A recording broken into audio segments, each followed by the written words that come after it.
Video খালি কেটে যাচ্ছে, ভিডিও ধরতেছে না, এত লম্বা ভিডিও হয়ে যাচ্ছে। তো এটাই লাস্ট ভিডিও, আশা করি চেষ্টা করবো এই ভিডিওতে শেষ করার। 4-5টা ভিডিও বেরিয়ে গেল, এটাই যথেষ্ট। 4-5টা ভিডিও একটা বিষয়ের জন্য যথেষ্ট, ঠিক আছে না?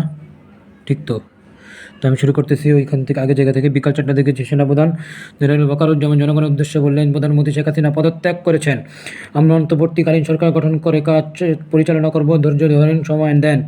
তিনি সংগত দেশের ক্ষতি হচ্ছে জানিয়ে সবাইকে শান্তি শৃঙ্খলা পথে ফিরে আসার আহ্বান জানান।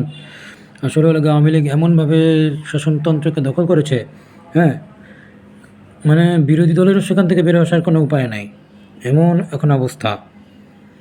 বিরোধী দলরাও মানে আওয়ামী লীগের পক্ষে কথা বলতে বাধ্য, এমন একটা অবস্থা। সিস্টেমটাই এখন আওয়ামী লীগ হয়ে গেছে, সিস্টেম লিগ হয়ে গেছে। সিস্টেম লিগ ছাড়া এদেশে চলা যাবে না। এখন এটা কাটতে তো অবশ্যই টাইম লাগবে। শেখ হাসিনা গেছে, হয়তো একটা ধাপ অতিক্রম হয়েছে, কিন্তু সমস্যাটার সমাধান হয়ে যায় নাই, এটা হবেও না যদিও। তো মেরামত করা হবে, মেরামত করে চালানো হবে। তো ওদিকে তিনি সংঘাত যে দেশের ক্ষতি হচ্ছে জানিয়ে সবাইকে শান্তি শৃঙ্খলার পথে ফিরে আসার আহ্বান জানান। ওদিকে বিকালে গণভবনে বিভিন্ন ধরনের দলের নেতাকে ডাকা হয়। সেখানে ইসলামী আন্দোলন ছিল, তারপরে ছিল জামাতে ইসলামী, তারপরে ছিল বিএনপি, অন্যান্য সমমনা দল, সরকারেরও কিছু দল, যারা সরকারের জোট ছিল না, কিন্তু রাষ্ট্রপতি তো ছিল, রাষ্ট্রপতি থাকলে আর কি লাগে। তারপরে হচ্ছে ওদিকে বিকালে বঙ্গভবনে বিভিন্ন নেতাদের ডাকা হয়। সেখানে নতুন সরকার কী হবে, তার কাঠামো কী হবে, তা নিয়ে মতামত নেওয়া হয়।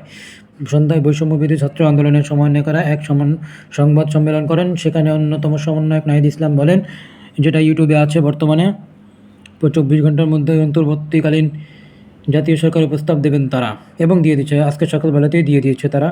52 থেকে 24, 52 ভাষা আন্দোলন, 70-এর গণ অভ্যুত্থান, 90-এর স্বৈরাচারী আন্দোলন, বাংলাদেশের মানুষ 2024 জুলাইয়ের মতো এত মৃত্যু দেখেনি। অতীতের আন্দোলনের মতো এবারের আন্দোলনেও সামনের সারিতে ছিলেন শিক্ষার্থীরা। এবারের বিশেষ দিক ছাত্রীদের, নারীদের বড় অংশগ্রহণ ছিল। আরেকটি দিক হলো এবার লড়াই হয়েছে সামাজিক যোগাযোগ মাধ্যমেও।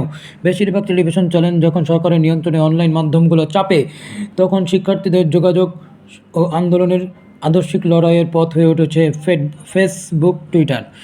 তখন সেখানে ছড়িয়ে পড়ে বিক্ষোভ, স্বজন হারানোর বেদনা, পুলিশের গুলি করার ভিডিও চিত্র। তাতে যুক্ত করা ছিল মুক্তিযুদ্ধের গান, দেশপ্রেমের গান, নতুন নতুন স্লোগান, দেয়াল লিখনও তৈরি হয়েছে। বিশেষজ্ঞরা বলছেন এবারে গণ অভ্যুত্থানের নেতৃত্বে ছিল জেনারেশন জেড, যেটা সংক্ষেপে জেনারেশন জি নামে পরিচিত। তথ্য প্রযুক্তিতে দক্ষ এই প্রজন্ম তাদের লড়াই তাদের মতো করে করেছে। তাদের ঠেকাতে বারবার ইন্টারনেট বন্ধ করা হয়েছে, কখনো কখনো ইন্টারনেট চালু করলেও বন্ধ রাখা হয়েছে সামাজিক যোগাযোগ মাধ্যম, তবে শিক্ষার্থীদের দমানো যায়নি। বিস্ময়করভাবে পাবলিক বিশ্ববিদ্যালয়ের শিক্ষার্থীরা যখন আক্রান্ত হলেন, তখন বেসরকারি বিশ্ববিদ্যালয়ের শিক্ষার্থীরাও রাস্তায় নেমে এলেন। এসডিজি বর্তমান স্মল ডেভেলপমেন্ট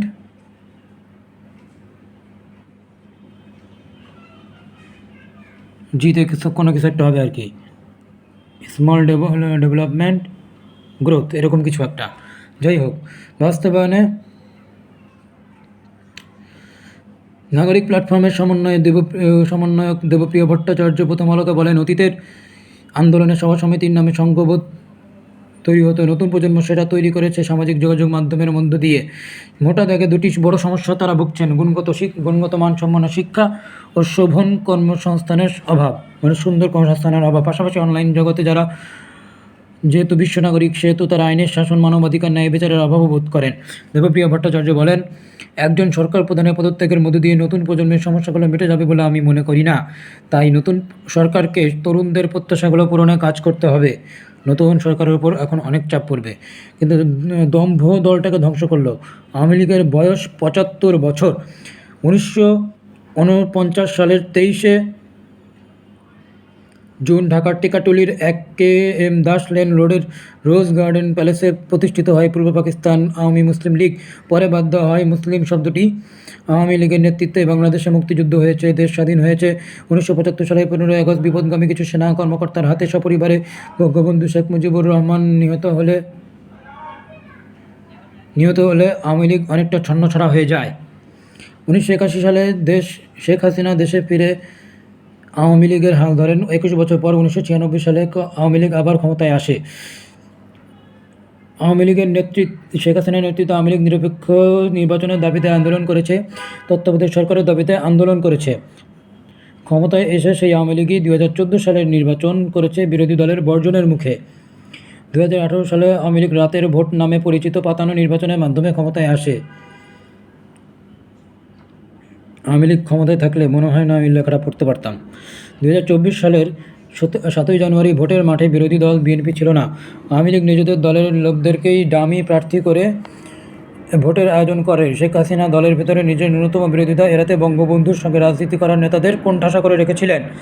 সামনে এনেছিলেন অনুগত নেতাদের। শেষ পর্যন্ত দেখা গেল আওয়ামী লীগ জনগণের কাছ থেকে পুরোপুরি বিচ্ছিন্ন।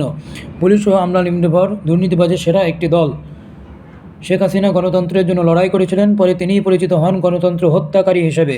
শেখ হাসিনা সারের জন্য কৃষক খুন নিয়ে সোচ্চার ছিলেন, তার উপর একজন ছাত্র হত্যার দায়। 435 জন মানুষ হত্যার ঘটনার মধ্যে দিয়ে তিনি বিদায় নিয়েছেন এবং গতকালকে নিহত হয়েছে আরও 104 জন। তো আমরা সব মিলিয়ে কনফার্ম হলাম 435 জন মারা গেছে। আহতের কথা তো বলার দরকার নাই, মারা গেছে একজন, মারা গেলেও সেটা অনেক কিছু। শেখ হাসিনার বয়স এখন 76 বছর। শেখ হাসিনা আর রাজনীতি করবেন না বলে বিবিসিকে জানিয়েছেন তার ছেলে সজীব ওয়াজেদ জয়। সাবেক নির্বাচন কমিশনার ব্রিগেডিয়ার জেনারেল অবসরপ্রাপ্ত এম সাখাওয়াত হোসেন প্রথম আলোকে বলেন যে এর সাথে শেখ হাসিনা শতগুণ বেশি খারাপ হয়ে বিদায় নিয়েছেন। এরশাদ পালিয়ে যাননি, তিনি পালিয়ে গেছেন কিন্তু আওয়ামী লীগ দলটাকে ধ্বংস করে দিয়ে গেছেন। শুধু তাই না, নেতাকর্মীদেরকে চরম ঝুঁকির মধ্যে দিয়ে নিয়ে গেছেন। পলক অলরেডি গ্রেপ্তার হয়েছে, বেগম খালেদা জিয়া মুক্তি পেয়েছে এবং সংসদ ভেঙে গিয়েছে। আগের সংসদ সদস্যরা সংসদ সদস্য থাকতে পারবেন না, তাদের ক্ষমতা শেষ। আজকেই তাদের ক্ষমতা শেষ। আজকের দিন তারা শুধু তল্পা করছে নিতে পারবেন পরবর্তী সংসদদেরকে, যারা দায়িত্ব নেবে তাদের ব্যবস্থা করে দেওয়ার জন্য।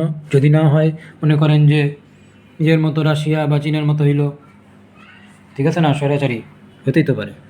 স্বৈরাচারী সরকাররাই বেশি দিন টিকতে পারে, তাছাড়া সরকার টিকতে পারে না আসলে। কিন্তু এখন পরিবর্তন